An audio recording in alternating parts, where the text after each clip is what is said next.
antimuscarínicos. Vamos a la diapo siguiente. Bien, esta imagen, la idea principal era poder hacer un pequeño repaso y poder recordarles como para que no estén tan perdidos en la clase, ¿sí? Los fármacos antimuscarínicos, antes de arrancar con todo ese tema, yo lo que necesito que ustedes recuerden es el sistema parasimpático, todo lo que era sistema nervioso parasimpático, ¿para qué servía? ¿Sí? En el sistema nervioso parasimpático nosotros tenemos nervios postganglionales, preganglionales, que lo que van a hacer es liberar acetilcolina. Básicamente, los fármacos que vamos a ver más adelante van a unirse a los receptores a los cuales se une la acetilcolina y van a competir, ¿sí? Entonces, en condiciones normales, el sistema parasimpático, la acetilcolina va a ir actuando en distintos sectores del organismo y en base a eso va a ir generando la función. La acetilcolina, entonces repasamos en las glándulas lagrimales, estoy hablando de la foto, la parte derecha, ¿sí? En las glándulas lagrimales se encargaba de la secreción lagrimal, en el músculo circular del iris, de la constricción de la pupila, en el músculo ciliar, acomodar la visión. Aguarden que ya les saco el ruido de esto.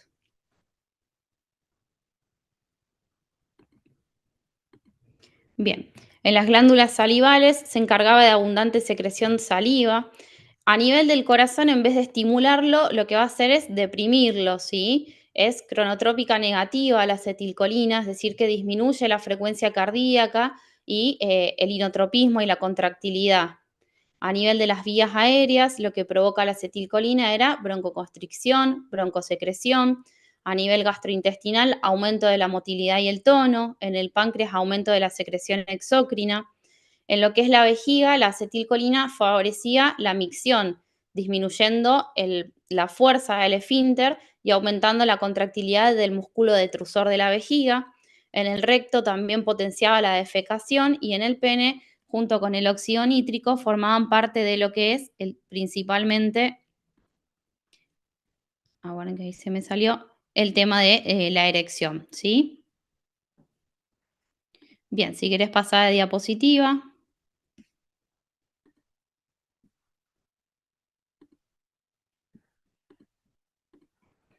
Perfecto, entonces, un pequeño repaso también. Los antimuscarínicos están clasificados o catalogados, englobados dentro de fármacos anticolinérgicos.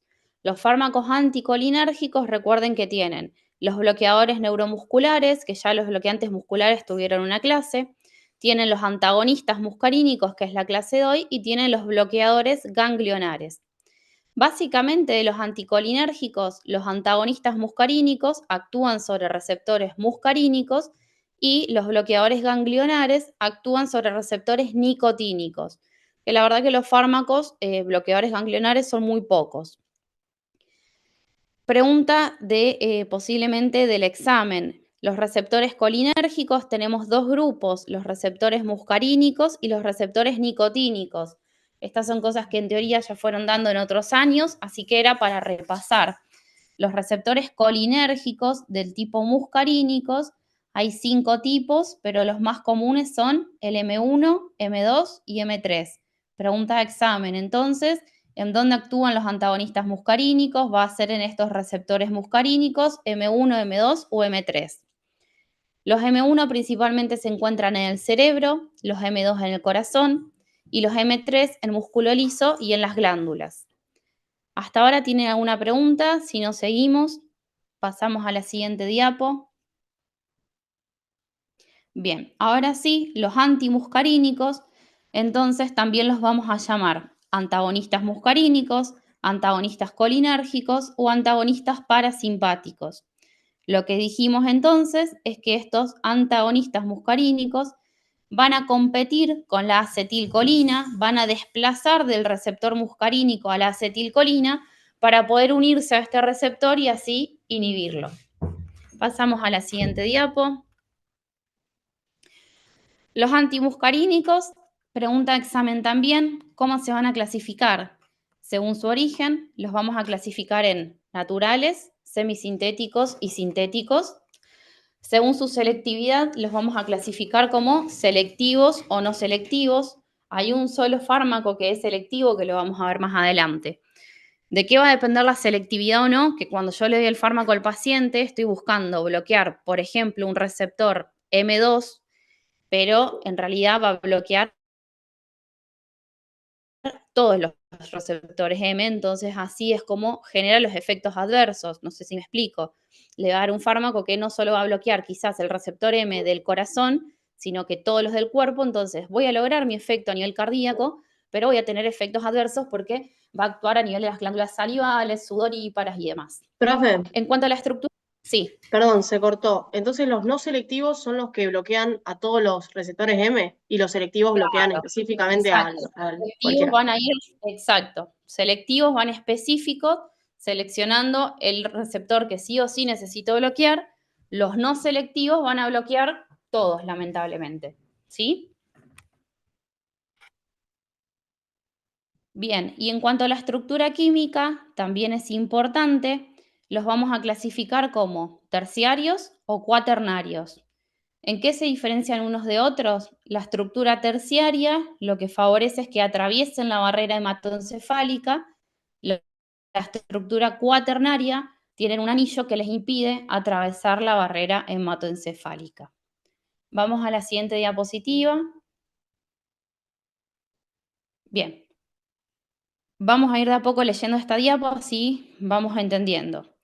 Los cuadrados grandes dijimos entonces que teníamos, según su origen, para clasificarlos en naturales, semisintéticos y sintéticos.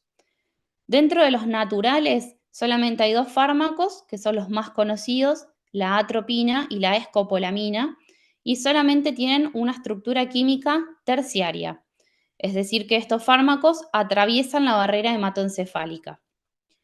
Dentro de los semisintéticos tenemos fármacos terciarios como la omatropina y fármacos cuaternarios como la iosina, ¿sí? La iosina es, por ejemplo, la droga que ustedes encuentran en el famoso Sertal. Dentro de los fármacos sintéticos tenemos estructura cuaternaria, el hipertropio, el tiotropio,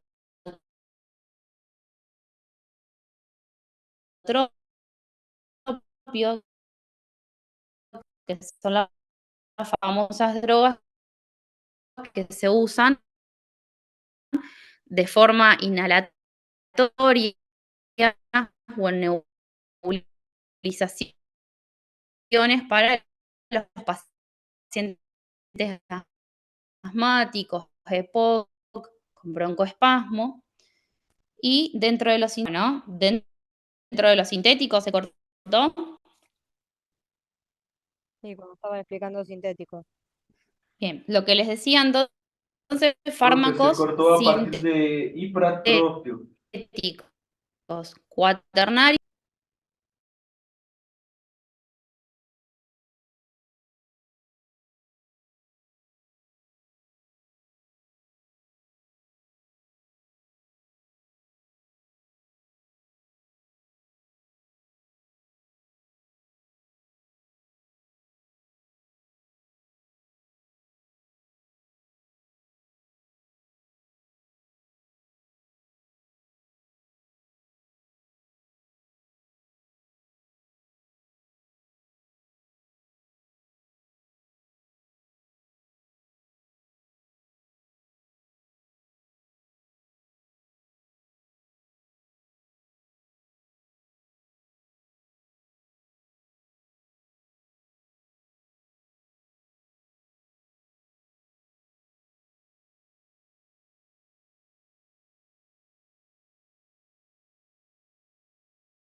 Bien, y abajo tenemos la única droga que hoy les comenté que era selectiva, que básicamente la pirenzepina no se suele usar mucho.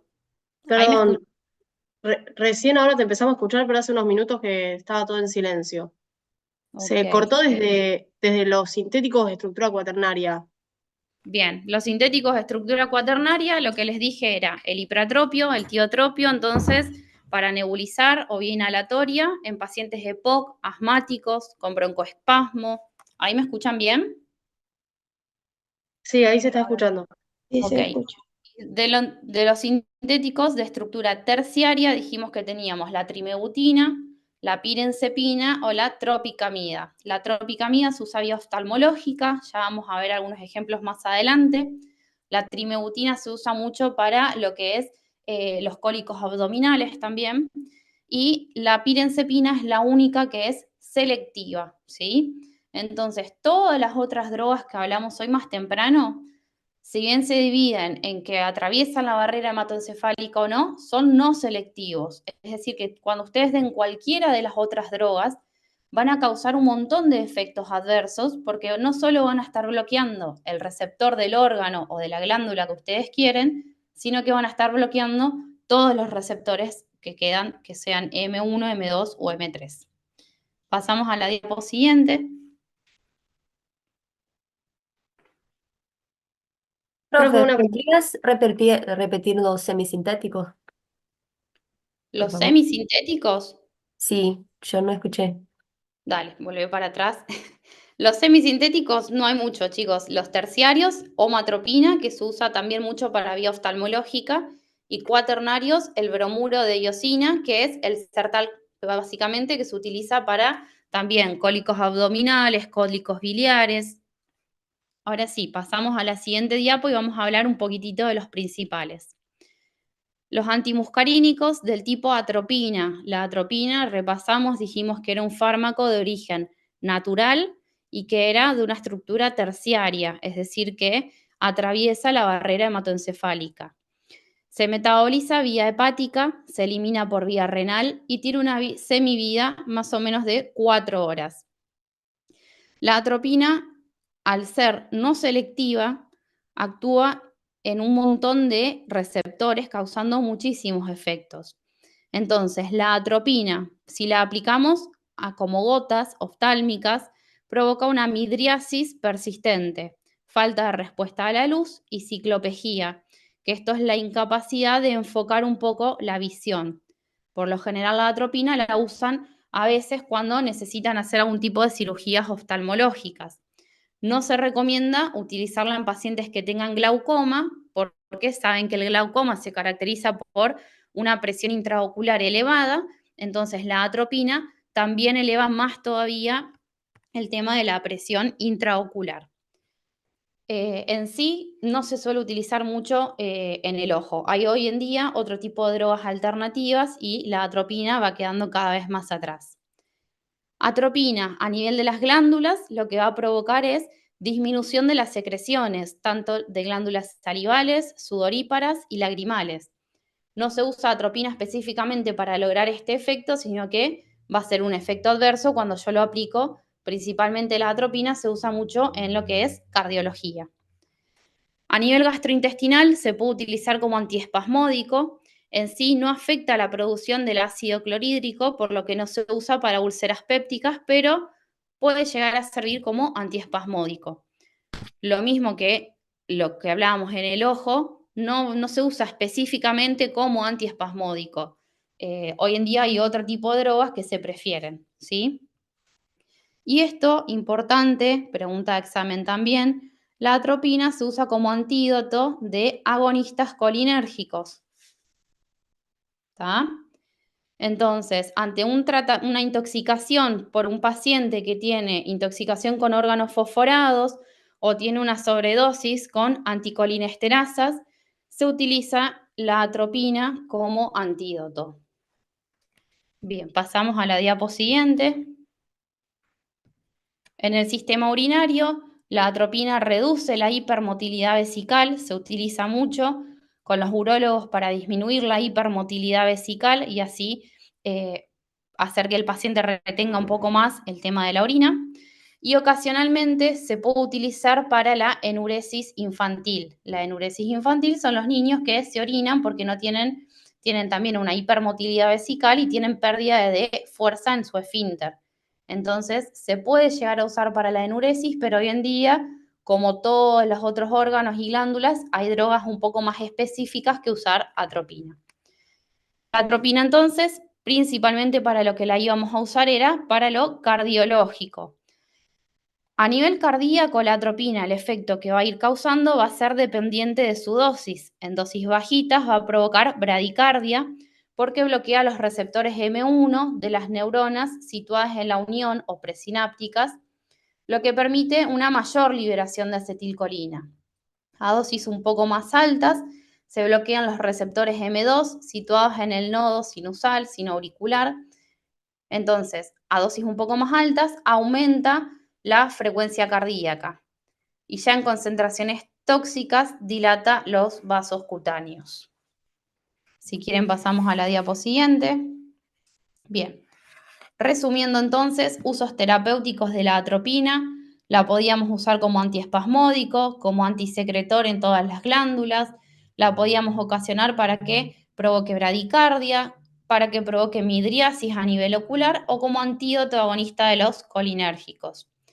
¿Por qué vamos a querer que un paciente tenga bradicardia? La atropina para lo que más se usa es para las taquiarritmias. Cuando viene un paciente, tiene una taquiarritmia, QRS angosto, pensamos que tiene una taquicardia paroxística o una TPS, se les pone atropina, esta droga en dosis bajitas, dijimos que al actuar en los M1 genera bradicardia y muchas veces corta por completo la arritmia, ¿sí? Y el cuadrito que tienen ahí al lado es más o menos para que puedan leer tranquilos, según la dosis de atropina que se aplica, qué va a ir causando a nivel cardiovascular.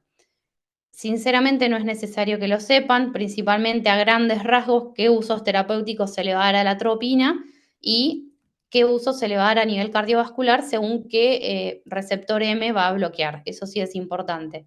Bloquea los M1 a dosis bajas, causa bradicardia entonces. A dosis más alta bloquea los M2 y ahí sí causa taquicardia. Vamos a la diapo siguiente. La escopolamina era el segundo antimuscarínico que dijimos de origen natural con una estructura terciaria, que entonces también iba a atravesar la barrera hematoencefálica. Se utiliza mucho la escopolamina para la cinetosis, es decir, los mareos ocasionados por los viajes. También se utiliza en las náuseas o en los vómitos postoperatorios.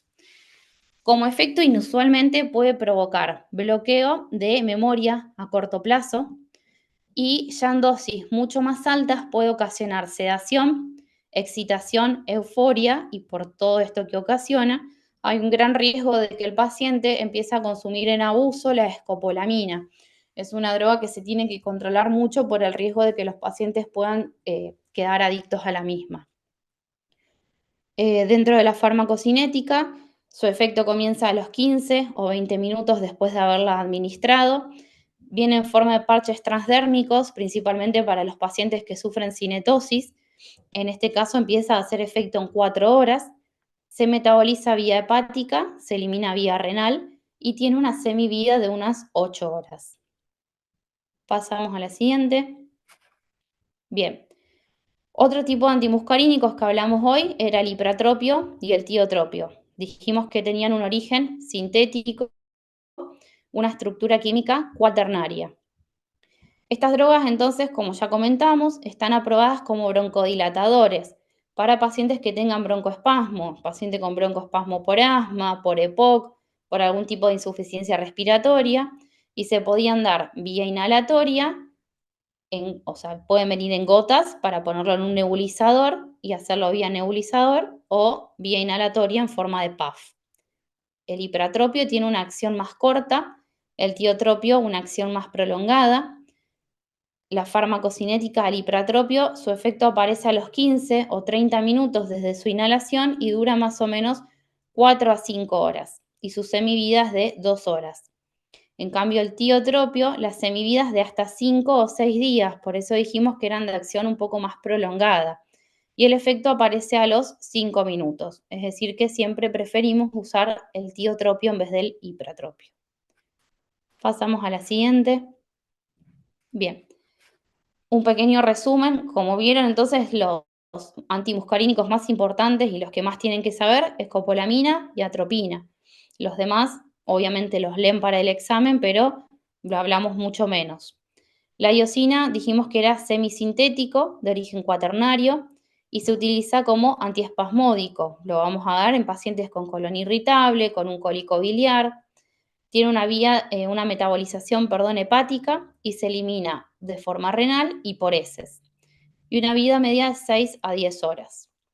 Después tenemos otras drogas como la oxibutinina, que es la más conocida de este grupo. Tiene origen sintético y se usa para la hiperactividad vesical. ¿Se acuerdan que hoy hablamos que la atropina también se utilizaba para la hiperactividad vesical, pero había drogas un poco más específicas? Bueno, la oxibutinina es mucho más específica.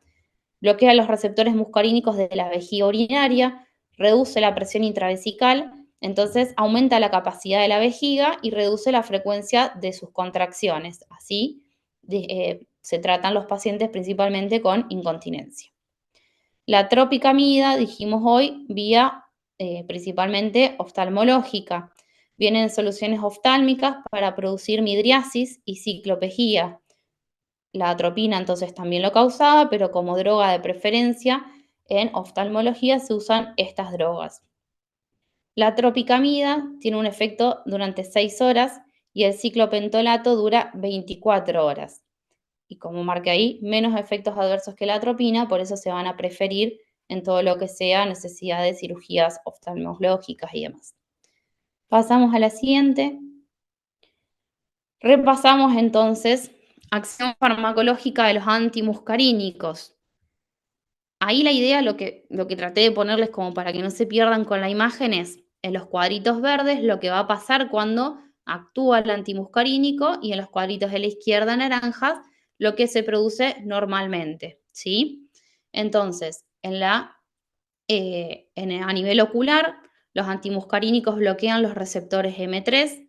Normalmente la acetilcolina lo que causaba era miosis. Cuando nosotros actuamos con los antimuscarínicos vamos a causar midriasis y ciclopegía. A nivel de las lágrimas, la acetilcolina, lo normal, tiene un signito de más, era que aumentaba las secreciones de todas las glándulas. En este caso, al bloquear ese receptor, vamos a tener ojo seco. En las glándulas salivales, lo mismo. Los antimuscarínicos van a actuar en los receptores M3 y lo que van a provocar es básicamente disminución de las secreciones, serostomía, y también lo usábamos como antiemético, ¿sí? A nivel cardíaco podían provocar taquicardia, aumento del inotropismo. Esto siempre, acuérdense, dependiente de la dosis. En dosis más bajas íbamos a disminuir el inotropismo y causábamos bradicardia. En los vasos sanguíneos también íbamos a causar vasoconstricción. A nivel pulmonar íbamos a causar broncodilatación, disminución de las secreciones respiratorias, principalmente con el tiotropio o el hipratropio. En lo que sea la motilidad también vamos a disminuir las secreciones a nivel del jugo gástrico, del estómago. Disminuíamos secreciones, disminuíamos motilidad. A nivel gastrointestinal también. Y en la vejiga lo que íbamos a ocasionar era mayor contracción del esfínter, mayor relajación del músculo detrusor de la vejiga, para así favorecer a los pacientes que tenían incontinencia. Siempre repasando la acción farmacológica, en el sistema nervioso, en dosis un poco excesivas, podían causar excitación, irritabilidad, pérdida de la atención, desorientación, alucinaciones, delirio y alteración de la memoria. También ahí en un pequeño cuadrito abajo verde dice que pueden causar disminución de la sudoración por todo lo que dijimos antes, que a nivel glandular disminuía todo lo que eran las secreciones y causa aumento de la temperatura. Vamos para la siguiente diapo. Bien. Efectos adversos de los antimuscarínicos. Solamente los tienen que pensar básicamente los efectos adversos. Lo que va a provocar es el efecto de todo lo que hablamos antes en la diapo anterior de su efecto farmacológico. Va a provocar que los pacientes se sequen, que no tengan secreciones de sus glándulas, les va a provocar midriasis, van a perder la capacidad de la visión por pérdida del enfoque, ¿sí? Lo más importante de los efectos adversos es el síndrome anticolinérgico típico. El paciente va a tener rubefacción, va a tener hipertermia, acabamos de decir en la diapo anterior que aumentaba la temperatura corporal, entonces tienen rubefacción, hipertermia, serostomía, que el paciente queda seco, tiene la cavidad bucal seca, no tiene saliva, no tiene transpiración. Empiezan a tener visión borrosa, por lo mismo que dijimos hoy, tenían midriasis, tenían alteración para poder enfocar la visión y empiezan a tener delirio. Entonces, otra pregunta de examen, detectar cuáles eran las 5 cosas principales que íbamos a encontrar en un síndrome anticolinérgico típico.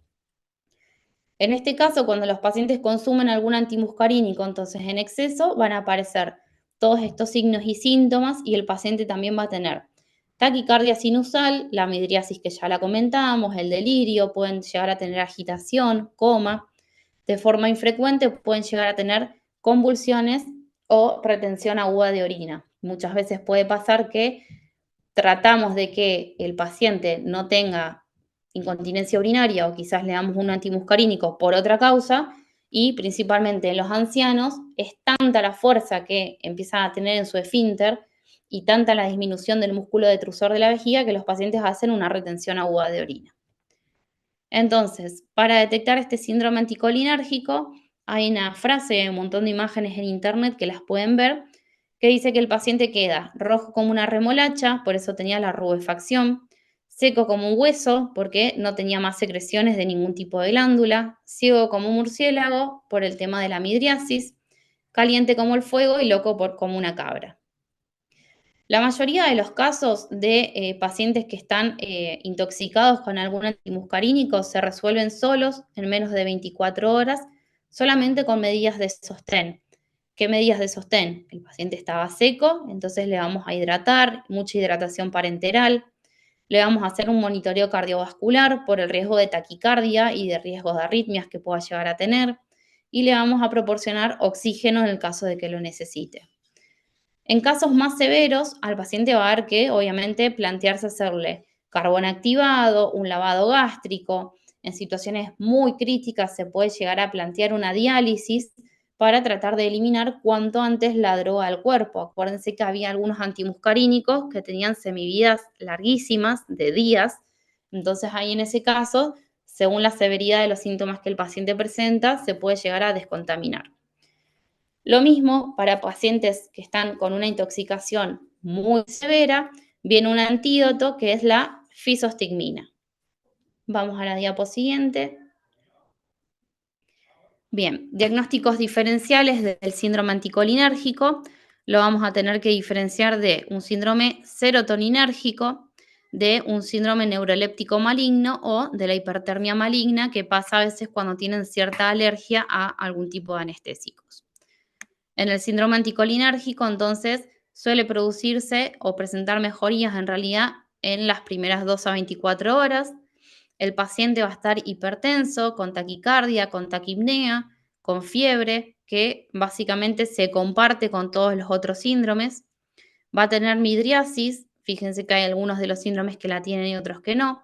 Y acá aparece principalmente la diferencia. El paciente está seco, ¿sí? Recalcamos siempre, disminuye las secreciones de las glándulas, el paciente queda seco. Va a tener eritema, va a estar caliente, todo lo que sea peristaltismo gastrointestinal va a estar disminuido, acuérdense. En el tono muscular no va a haber ningún tipo de afectación, los reflejos tampoco. Y en el estado mental podíamos llegar a ver algún tipo de delirio que está agitado, con alucinaciones y excitado. Vamos a la siguiente diapo. Creo que ya no nos queda nada. Contraindicaciones. Sí, decime. Te pregunto algo. De efectos, de diagnóstico diferencial, el más importante era el que estaba marcado, ¿no? El que estaba marcado es el que nosotros estábamos hablando, no era un diagnóstico diferencial principal. Sí, el que decía síndrome anticolinérgico. Claro, no es un Ese. diagnóstico diferencial, es de lo que estamos hablando, ¿sí?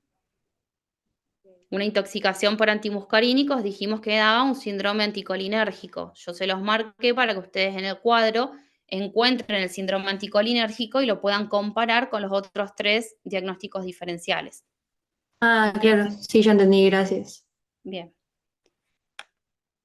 Contraindicaciones, obviamente según qué fármaco puntualmente vamos a darle al paciente, vamos a tener alguna que otra contraindicación, pero a grandes rasgos al paciente no le vamos a dar antimuscarínicos si tiene hiperplasia prostática benigna. ¿Por qué? Hiperplasia prostática benigna, el paciente tiene la próstata enorme, aprieta las vías urinarias, entonces ya de por sí le cuesta orinar, yo no le voy a dar un fármaco que haga que retenga orina encima porque le voy a perjudicar el cuadro. Entonces, hiperplasia prostática benigna, no. Taquiarritmias malignas, tampoco. La atropina en dosis más altas causaba taquicardia. Si el paciente también tenía una taquiarritmia, le puedo empeorar el cuadro. En Profe, pacientes que tengan, sí, ¿no habías dicho que se usaba la atropina para tratar las taquiarritmias? claro, taquiarritmias supraventriculares. Las supraventriculares son benignas. Ok. Por eso acá les aclaro malignas, ¿sí? En un paciente, ¿cuáles son las taquiarritmias malignas, chicos? Taquicardia ventricular, fibrilación ventricular. En un paciente que está en TB, no le van a poner atropina porque lo terminan de matar al paciente porque le van a generar más taquicardia y que desemboque en un paro cardiorrespiratorio. Entonces, la atropina la usamos cuando tenemos taquiarritmias supraventriculares, ¿sí? Como la TPS, son taquiarritmias benignas. En casos de obstrucción mecánica del tracto gastrointestinal pasa lo mismo que con la vía urinaria, no se lo vamos a dar a los antimuscarínicos, principalmente porque disminuimos el peristaltismo y el paciente va a empezar a tener bolos fecales, no va a ir más al baño básicamente. En caso de retención urinaria, ya lo comentamos tampoco, en el caso de que tengan hipersensibilidad o alergia a las drogas, tampoco. Y en el tema del glaucoma, contraindicado, acuérdense, aumenta la presión intraocular, el glaucoma ya de por sí tiene aumento de la presión intraocular, entonces contraindicado. Estas son las principales contraindicaciones entonces, estaría bueno que para el examen también se las acuerden, porque seguramente va a haber algún tipo de pregunta con las contraindicaciones, ¿sí? Y después pasada de diapo, creo que ya terminamos. Listo. No se enloquezcan, chicos, con la clase, es un tema que quizás es un poco difícil.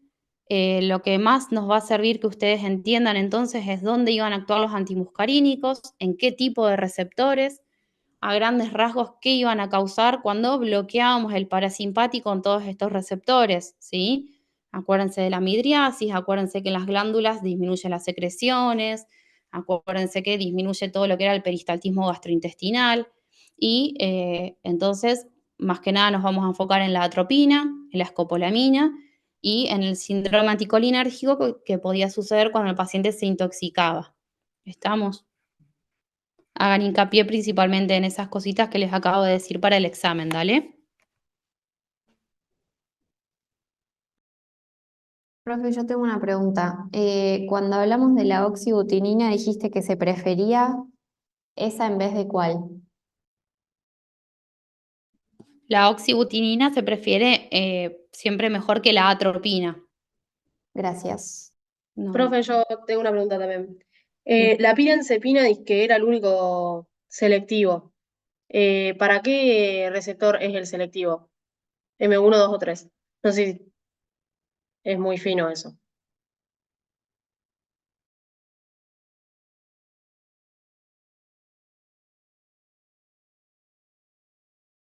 Sí, olvídense, eso no se los vamos a preguntar porque casi no se usa la pirenzepina, ¿sí? Ok, Profe, gracias. y otra Más que nada pregunta. para los receptores a nivel gastrointestinal, por eso, pero no se suele utilizar mucho, así que despreocúpense.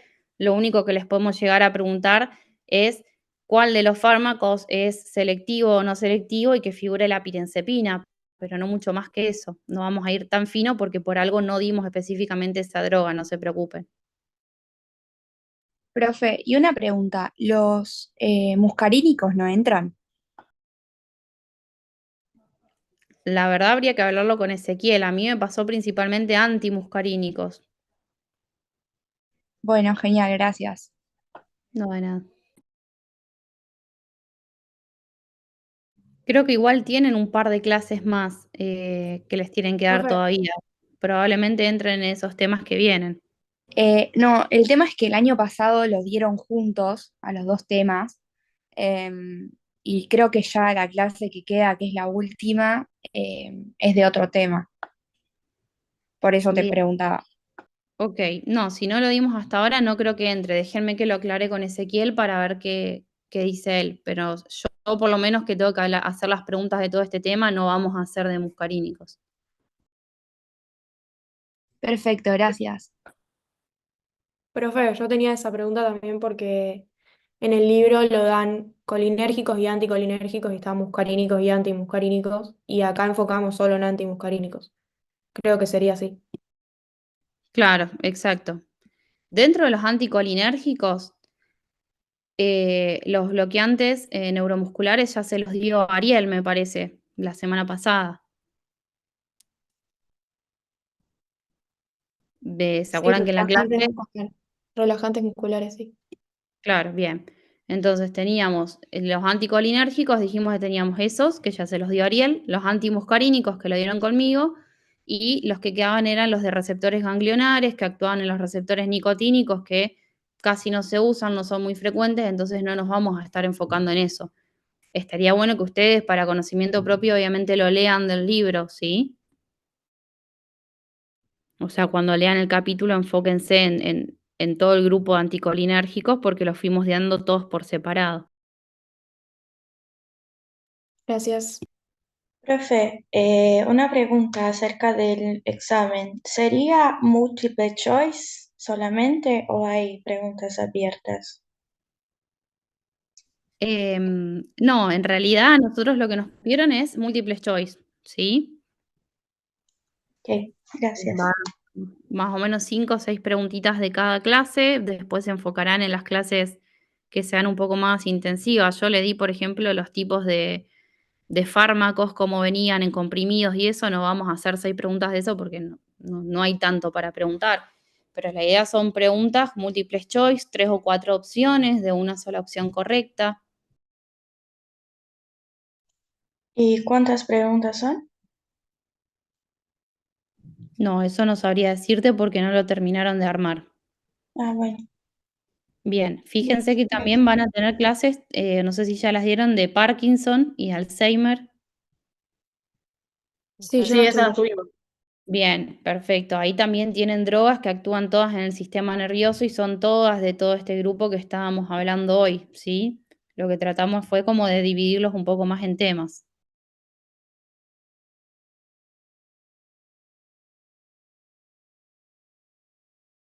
Bien, no sé si tienen alguna otra pregunta, otra duda. De todas formas, creo que va a haber una clase de preguntas previo al examen.